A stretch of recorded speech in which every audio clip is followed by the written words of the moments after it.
A very good morning to all of you. मैं उम्मीद करता हूं कि आप लोग सभी स्वस्थ और सुरक्षित हैं। लिफ्ट 360 ट्रांसफॉर्मेशन जर्नी के तीसरे फेज में मैं गौरव विश्वास आज का होस्ट आप सभी लोगों का गट रीसेट फेज के तीसरे दिन में स्वागत करता हूं। हमारा आज का टॉपिक है गट इन मोशन, जहां हम योगा और एक्सरसाइज के द्वारा किस तरह हम अपने गट को अच्छा रख सकते हैं ये जानेंगे। होप आप लोग तैयार हैं।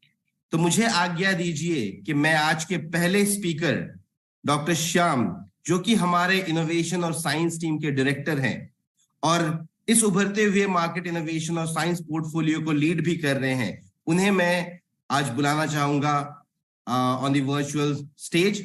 सो help me welcome doctor Shyam on this virtual stage. Doctor Shyam, over to you. Thank you. नमस्कार, गुड मॉर्निंग एवरीवन। सबको मेरी तरफ से एक एक्साइटेड गुड मॉर्निंग। मैं कल ही किसी से बात कर रहा था, ये इंस्टाग्राम से मुझे ये एक मैसेज मैंने देखा, मैं सोचा आपसे जरा शेयर करूं क्विकली। उसमें बताया है कि अगर आप कुछ आपका एक्सरसाइज और जो प्रोग्राम अगर आप आज शुरू करेंगे तो 2 हफ्ते के बाद आपको बिल्कुल यू विल फील गुड। 1 महीने के बाद आपका चेंज, आपको खुद को आपका चेंज नोटिस हो जाएगा। 2 महीने के बाद आपका फ्रेंड्स और फैमिली आपको नोटिस करेंगे, अरे क्या हो रहा है इसको। 3 to 4 months सब नोटिस करेंगे आपको। और फिर 5 या 6 महीने के बाद आपसे सब पूछेंगे, अरे आप क्या कर रहे हैं, आपका ये ट्रांसफॉर्मेशन कैसे हुआ। मैं ये इसके लिए बताता हूं क्योंकि मुझे भी यही हुआ। आज सब मुझसे पूछ रहे हैं, श्याम क्या हो रहे आपको, आपने कैसे किया। लेकिन मैं इसके ऊपर ये एक चीज आज का मेरे सोच, लेकिन आज का एक टॉपिक है बहुत important, exercise, the importance of exercise हमारे गट के ऊपर। और हमारे न्यूट्रिशनिस्ट आज आपको बताएंगे इसका इम्पोर्टेंस। मेरे तरफ से क्या बताना चाहता हूं कि कैलोरी रिस्ट्रिक्शन है, कैलोरी कंट्रोल एक बहुत इंपॉर्टेंट ट्विन है। मैं एक्सरसाइज और कैलोरी रिस्ट्रिक्शन से मेरा ट्रांसफॉर्मेशन किया, तो ये एक बात है। लेकिन मैं आज बहुत एक्साइटेड हूं क्योंकि मैंने कल ही 2 दिन पहले एक रिसर्च पढ़ा, national institute of health Bethesda USA में। उन्होंने ये स्टडी बहुत अच्छी तरह की थी, तो मैंने सोचा मैं आपसे जरा शेयर करूं सिर्फ 2 मिनट के लिए। ये रिसर्च हमें एक नई सोच, एक नई दिशा दिखाते हैं। सोचिए, सिर्फ अपनी रोज की कैलोरीज थोड़ी सी कम करके हम अपने जीवन को नई ऊर्जा दे सकते हैं, नई शक्ति दे सकते हैं। हाँ दोस्तों, यही है कैलोरी रेस्ट्रिक्शन के चमत्कार। पहले ये सिर्फ एनुअल स्टडीज तक सीमित था, लेकिन अब हमारे लिए भी ये संभव है।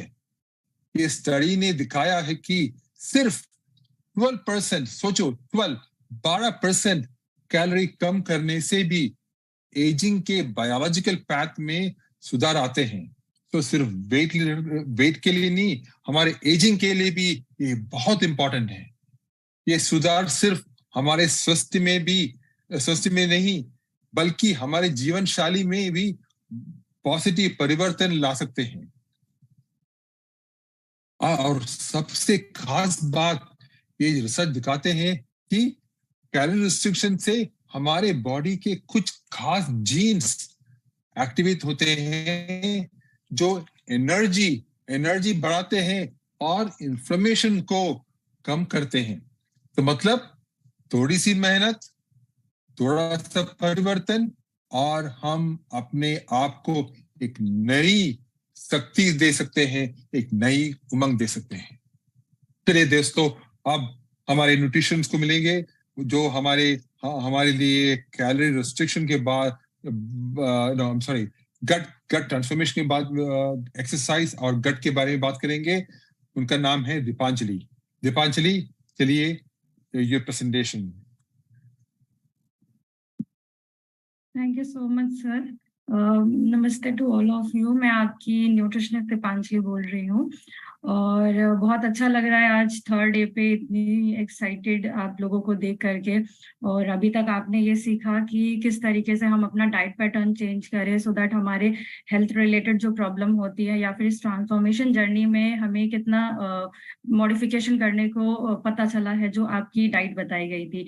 तो आज हमारा जो सेशन होगा वो आपकी एक्सरसाइज से रिलेटेड होगा कि किस तरीके से आपकी एक्सरसाइज आपके गट हेल्थ को अच्छा कर सकती है और आपके ऑल ओवर ये जो ट्रांसफॉर्मेशन जर्नी है किस तरीके से आप धीरे धीरे करके अपनी लाइफस्टाइल को मॉडिफाई करते हैं और अपने डाइट के साथ एक्सरसाइज को कैसे बैलेंस करना होता है, आज के सेशन में मैं ये बताने वाली हूँ। तो सबसे पहले तो आपसे स्क्रीन शेयर करेंगे।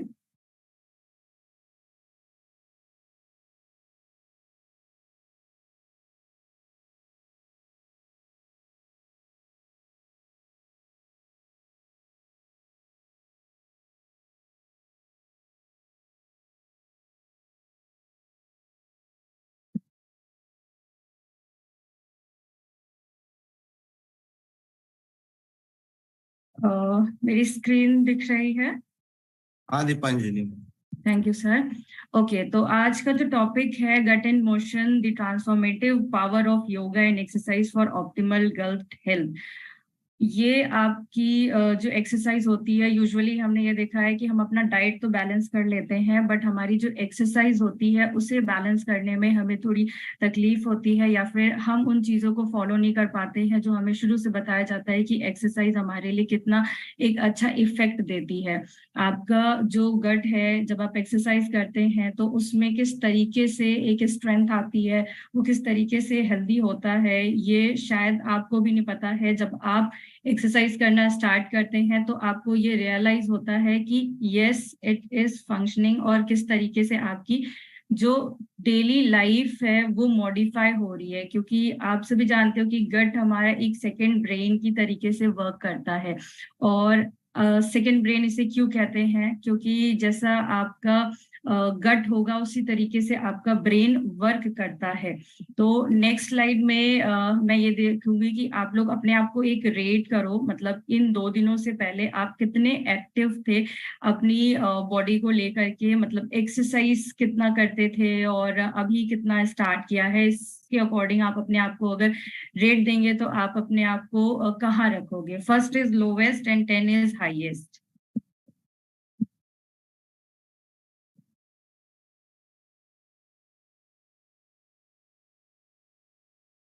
ओके, नाउ अभी आपने अपने आप को स्कोरिंग दी और आपको भी रियलाइज हुआ कि मैं अभी कितनी एक्सरसाइज कर रही हूँ और कितना मुझे इम्प्रूवमेंट करने की ज़रूरत है। तो सबसे पहले तो आपको ये बताना चाहेंगे कि अगर हम गट के लिए एक अच्छी एक्सरसाइज नहीं करते हैं या फिर बहुत लॉन्ग ड्यूरेशन तक की हमारा सिटिंग होता है, क्योंकि लाइफस्टाइल ऐसी हो चुकी है कि आप चाह कर भी अपने आप को एक्टिव नहीं रख पाते हो। मीन्स आपकी जो जॉब प्रोफाइल होती है लॉन्ग ड्यूरेशन तक बैठे रहना और एक्सरसाइज ना कर पाना, सुबह जल्दी उठना और शाम को देर तक आपका डिजिटलाइजेशन होना और उसके बाद आप सो जाते हैं।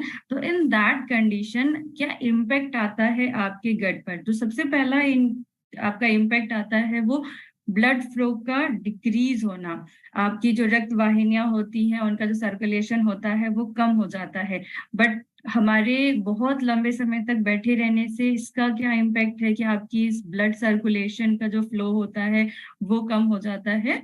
ये इस तरीके से कम होता है, फॉर एग्जाम्पल आपकी जो धमनियां होती हैं, आपको अगर बहुत देर तक बैठे रहते हैं तो उनमें प्रेशर आता है। इन दैट कंडीशन वो जो ब्लड फ्लो होता है वो आपका धीरे धीरे करके कम होने लगता है।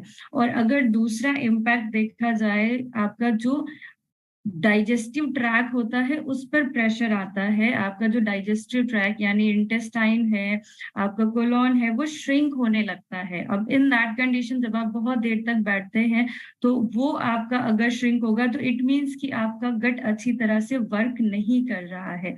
तो इसको आपको कहीं ना कहीं मॉडिफाई करने की जरूरत होती है, बहुत लॉन्ग ड्यूरेशन तक हमें बैठना नहीं चाहिए। इसी को आगे एक्सप्लेन किया जाएगा कि किस तरीके से आप अपनी डेली लाइफ की एक्टिविटी को ऐड कर सकते हो, सो दैट ये जो 2 पॉइंट्स थे वो किस तरीके से आप मॉडिफाई कर सकते हैं। तो सबसे पहले जो आपकी एक्सरसाइजेस होती हैं, लिम्फेटिक एक्सरसाइजेस, जो आपके एब्डोमिनल ऑर्गन में ब्लड सप्लाई को एनहेंस करता है। तो आपको आप घर पे अगर बैठ करके एक्सरसाइज करते हैं तो ये बहुत अच्छी बात है, बट अगर आप ऑफिस गोइंग हो और आपको लगता है कि नहीं मेरे से एक्सरसाइज नहीं हो सकती है, तो कुछ ये एक्सरसाइज है जो आपको हेल्प करेंगी इन फ्यूचर भी और आपके आफ्टर दी 100 डेज जर्नी। सबसे पहले आता है आपका डीप ब्रीदिंग। डीप ब्रीदिंग किस तरीके से आपकी हेल्प करता है? डीप ब्रीदिंग आपका, जब आप तेजी से सांस लेते हैं और आपकी जो लंग कैपेसिटी होती है वो बढ़ती है, जो इनहेल और एक्सहेल का साउंड होता है उससे आपकी बॉडी डिटॉक्सिफाई होती रहती है। तो in that condition deep breathing आप कभी भी कहीं भी कर सकते हो, आपको इसके लिए लोकेशन की जरूरत नहीं होती है। आप घर पे बैठ के कर सकते हैं, आप ऑफिस आवर्स में कर सकते हो, बहुत इजी होता है आपके लिए ये एक्सरसाइज को करना। दूसरी एक्सरसाइज होती है हमारी एब्डोमिनल सेल्फ मसाज। आपका जो एब्डोमेन एरिया होता है उसमें कई ऑर्गन्स आप कहीं ना कहीं देखते हो कि आपका स्टमक भी वहां पर है, लीवर भी वहां पर है, आपके जो इंटेस्टाइन है या फिर कोलोन है, लार्ज इंटेस्टाइन है, इन सारी चीजों को अगर आप देखते हो तो एक एब्डोमिनल एरिया में ही पाया जाता है। तो जब आप एक सर्कुलर मसाज देते हैं थ्रू दी डाउनवर्ड्स, तो उस कंडीशन में आपकी जो सेल्स होती हैं आपके एब्डोमिनल एरिया में वो एक्टिव होती हैं और उस तरीके से आपका जो ब्लड सर्कुलेशन होता है इस एरिया में वो थोड़ा डिक्रीज होता है, मतलब इंक्रीज होता है। तो इस तरीके से आप थोड़ा सा खाना खाने के बाद कोशिश कर सकते हो या फिर अर्ली मॉर्निंग उठ करके ये एक्सरसाइज कर सकते हैं, तो उससे आपको काफी हेल्प मिलती है। थर्ड होता है आपका रीबाउंडिंग। आपके रीबाउंडिंग का मतलब होता है कि आप किस तरीके से आपको, फॉर एग्जांपल आप हल्का बहुत थोड़ा सा जंपिंग कर सकते हैं, रनिंग कर सकते हैं, तो वो रीबॉन्डिंग में आता है। उससे क्या होती है कि ओवरऑल बॉडी की जो मसल्स होती हैं वो वर्क करना स्टार्ट कर देती हैं।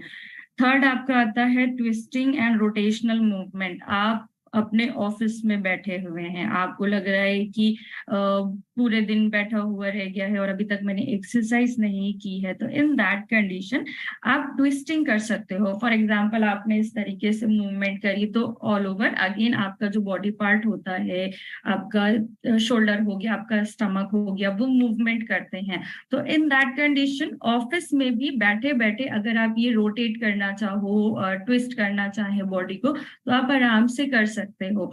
तो आपको ये जो एक्सरसाइज मैं बता रही हूँ, deep breathing, abdominal self massage, rebonding तो फिर भी आप सोचोगे कि ऑफिस में जंपिंग कैसे की जाए। इसे अगर आप ना करो तो आप ट्विस्टिंग, रोटेशनल, फिजिकल एक्टिविटी में आपका नॉर्मल वॉक एंड ऑल आता है।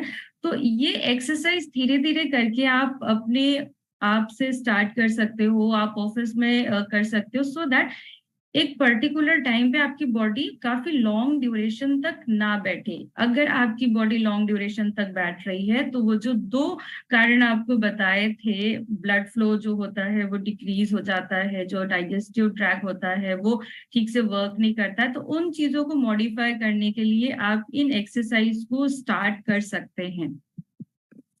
थर्ड स्लाइड जो आपकी है फॉर द बिगिनर्स, मतलब आपने अभी तक एक्सरसाइज नहीं की थी और आप चाहते हो कि आप अपनी एक्सरसाइज स्टार्ट करो, तो ये कुछ एक्सरसाइज होते, कुछ योगासन्स होते हैं जो हमारे लिए काफी एक तरीके से हेल्पफुल हो जाते हैं।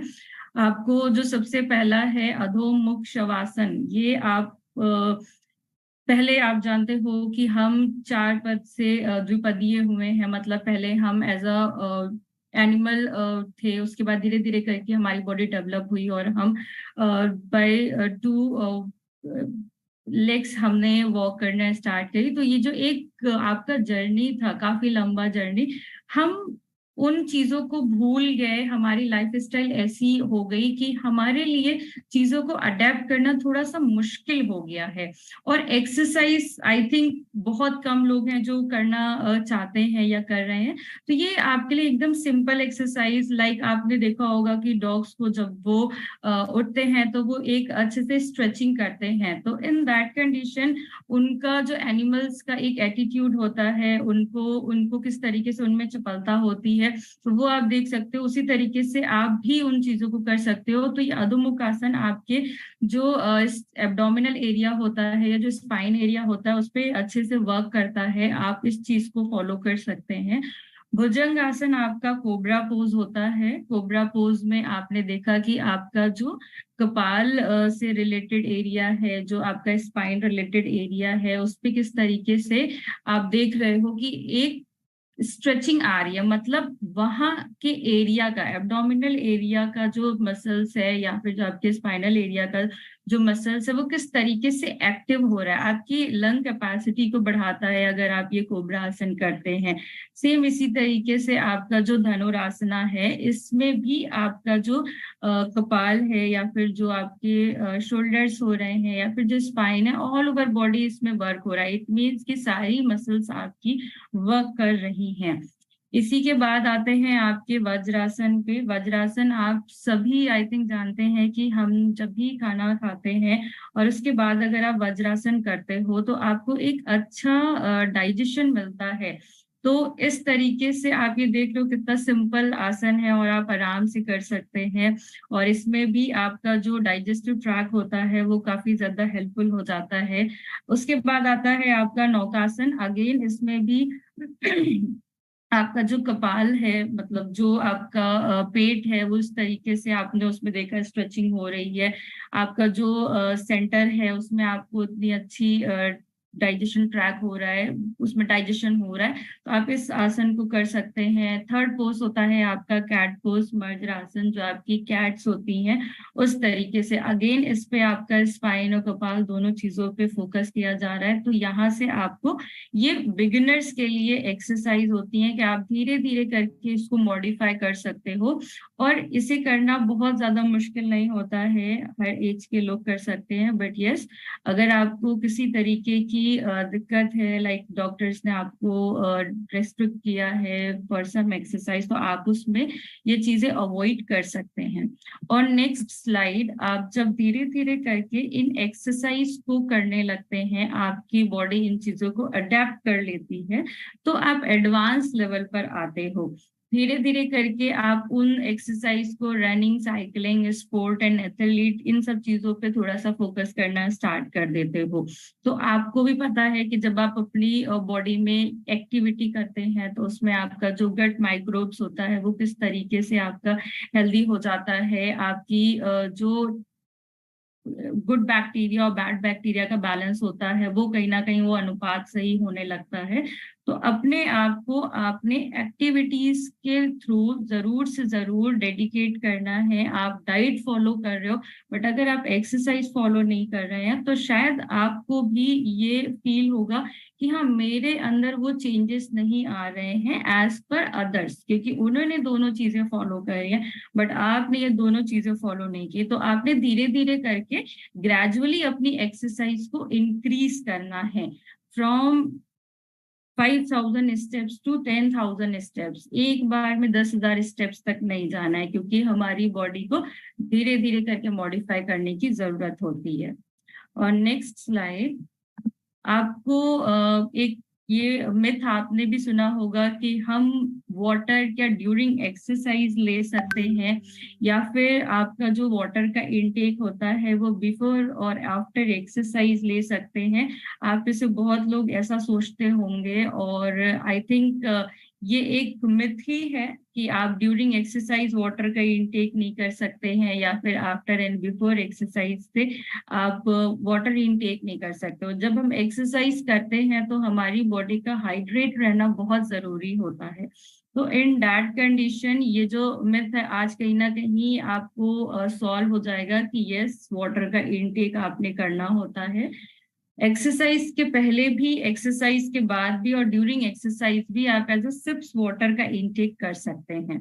और नेक्स्ट स्लाइड, जो आपके फैक्ट्स होते हैं या जो मिथ होते हैं वो किस तरीके से आपको बताए जाएंगे। फॉर एग्जांपल, अगर आप प्री एक्सरसाइज अपनी बॉडी को हाइड्रेट रख रहे हैं तो ये इसलिए इम्पोर्टेंट होता है क्योंकि आपको फॉर एग्जांपल जब आपने एक्सरसाइज की, बहुत ज्यादा स्वेटिंग हुई और उन स्वेटिंग के कारण बॉडी हाइड्रेट जो होती है वो कहीं ना कहीं डिहाइड्रेशन में चली जाती है, और डिहाइड्रेशन में जाने के खुद के एक बहुत सारे क्लॉज होते हैं या फिर आपकी बॉडी पे एक हार्मफुल इफेक्ट आता है। तो उस कंडीशन में आपका कोशिश ये करना चाहिए कि 2-3 घंटे जो वाटर का इनटेक है वो कम से कम 200 से 300 ml तक आप आराम से ले सकते हैं। और जो आपका एक्सरसाइज स्टार्ट होने वाला है उससे पहले लाइक 10 to 15 मिनट पहले आप 100 to 200 ml वाटर का इनटेक कर सकते हो। तो ये जो वाटर का इनटेक आपको बताया जा रहा है कि 2-3 घंटे 200 से 300 ml ले लिया, 10 मिनट पहले 100 to 200 ml ले लिया, तो ये आप अपनी आदत में आज से ही ऐड करेंगे, शायद आपको ये फील होगा कि यस, हाइड्रेशन हमारे लिए कितना जरूरी होता है। ड्यूरिंग द एक्सरसाइज हमें बहुत हेवी वाटर नहीं लेना चाहिए, मतलब आपका जो वाटर का इनटेक है ड्यूरिंग एक्सरसाइज आप सिप्स करके लेते हैं तो शायद वो ज्यादा एक इम्पैक्टफुल हो जाता है आपकी बॉडी के लिए।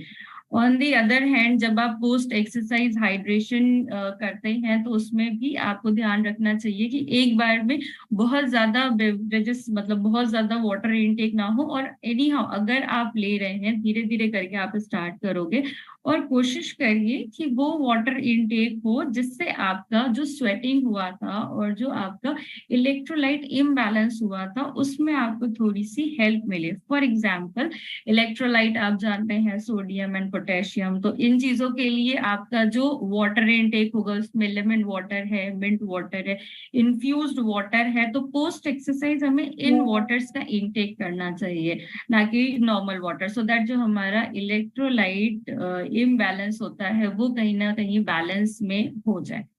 इसके बाद आते हैं आपके वॉक के ऊपर। आपको अक्सर आपने ये सुना होगा कि क्या हम मील्स के बाद डायरेक्टली या इमीडिएटली वॉक कर सकते हैं। तो आपको आज शायद इसका आंसर मिलेगा, क्योंकि बहुत लोग हैं जो कंफ्यूज है कि खाने के बाद हमें वॉक करनी होती है या नहीं करनी होती है, या फिर खाने के तुरंत बाद हम वॉक करें या ना करें।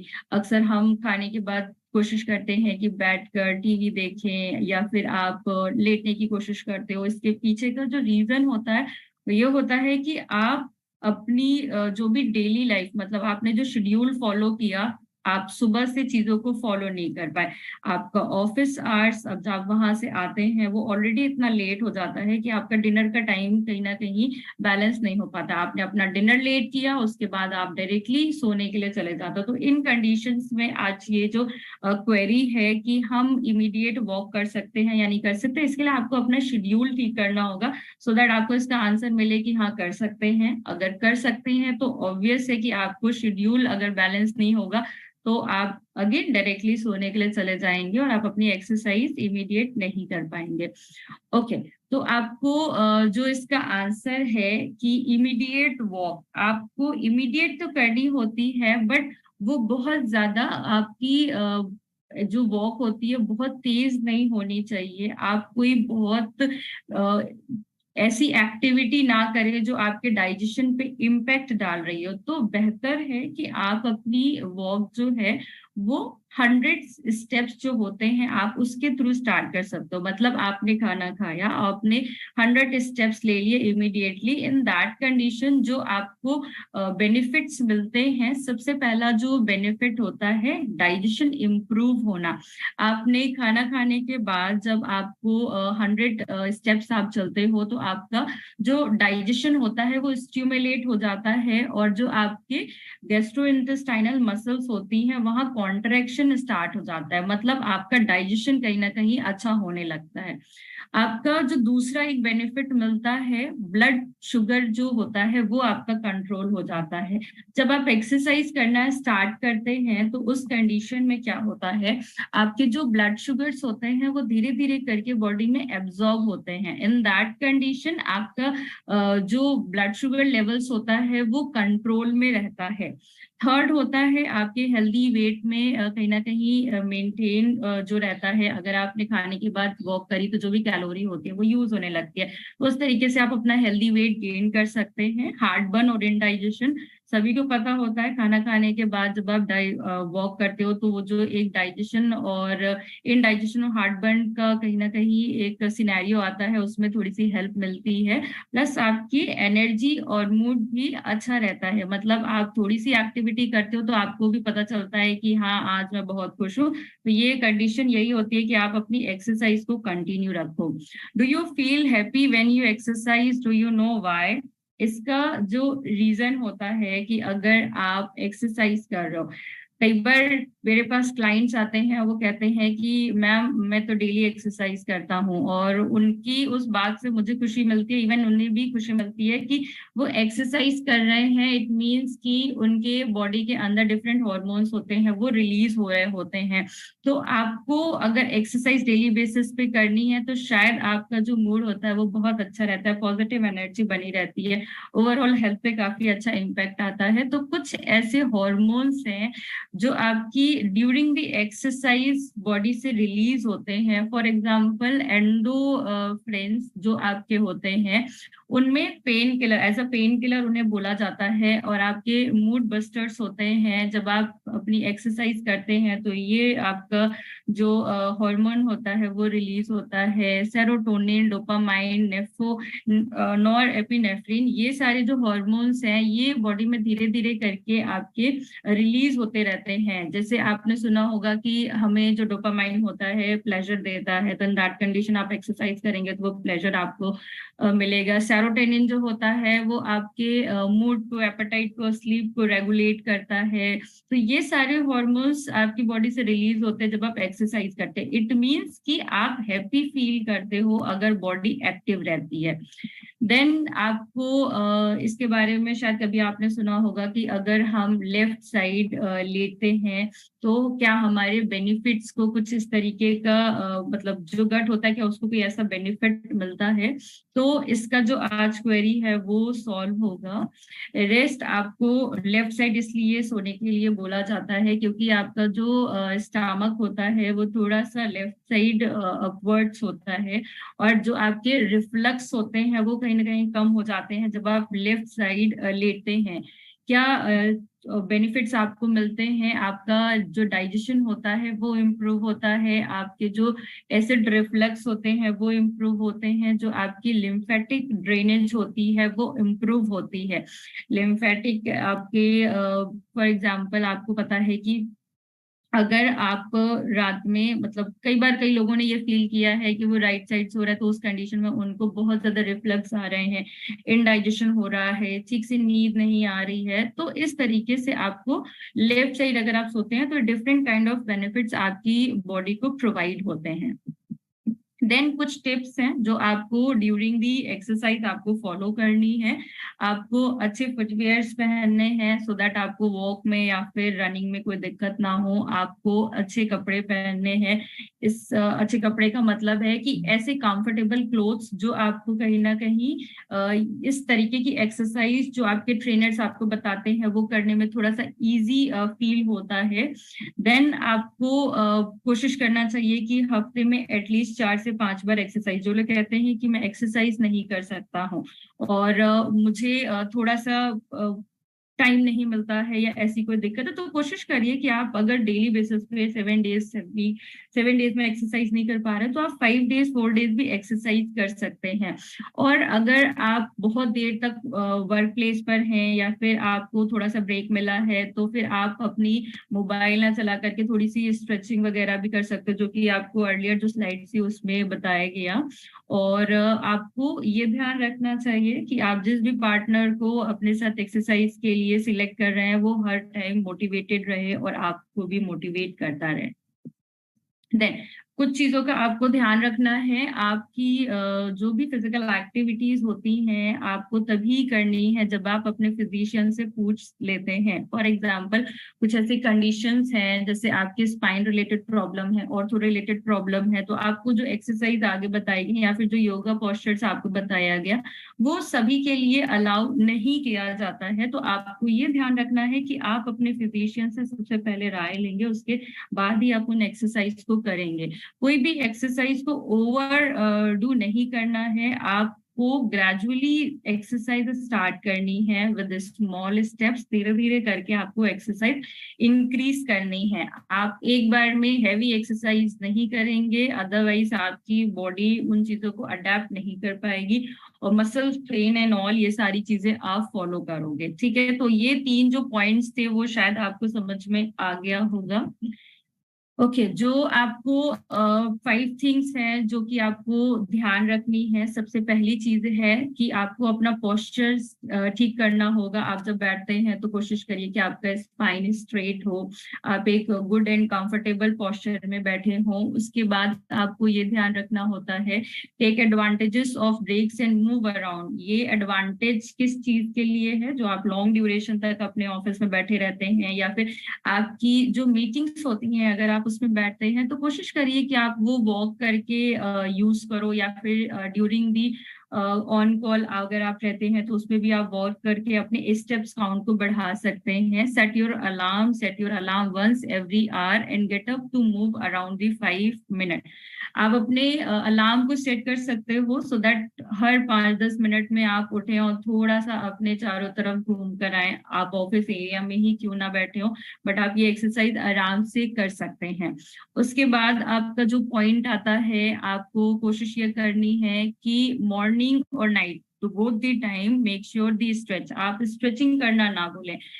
Especially target hip flexor or stretch that allow you move your back like cat and cow। जो आपको शुरू में मैंने एक्सरसाइज बताई थी cat pose and cow pose, इस तरीके से सुबह शाम आपको अपनी बॉडी में स्ट्रेचिंग करनी है सो दैट जब आप ओवरऑल बॉडी में स्ट्रेच करो तो सारी मसल्स का जो ब्लड फ्लो होता है वो इंक्रीज हो जाए। Alternate between sitting and standing while your work. कोशिश करिए कि आपका सिटिंग और स्टैंडिंग का जो पोस्चर्स होते हैं वो ऑल्टरनेट आप यूज करते रहो। बहुत लंबे समय तक बैठने से आपको कहीं ना कहीं प्रिवेंट होगा। अब सबसे इंटरेस्टिंग, आजकल सभी लोग रील्स बनाने में काफी ज्यादा बहुत ज्यादा मतलब खुश होते हैं। तो आज की जो एक्टिविटी होगी, आपको जो एक्सरसाइज है, जो आपको चीजें बताई गई हैं योगा एंड एक्सरसाइज, उन सब से रिलेटेड आप एक रील बनाएं और अपने ग्रुप में जरूर उसे पोस्ट करें। आपको भी खुशी मिलेगी और आपको ये फील होगा कि yes you are doing exercise on the daily basis. और एक्सरसाइज करना स्टार्ट करिए, भले स्मॉल स्टेप से स्टार्ट करिए, बट एक्सरसाइज बहुत इंपॉर्टेंट है अगर आप अपनी 100 डेज की जर्नी में कुछ रिजल्ट पाना चाहते हैं। तो विद डाइट आपको एक्सरसाइज करनी है, आपका गट हेल्थ उससे बहुत अच्छा होगा। थैंक यू सो मच, आपने इतनी अच्छे से चीजों को सुना और आई होप आप ये सारी चीजें फॉलो करेंगे।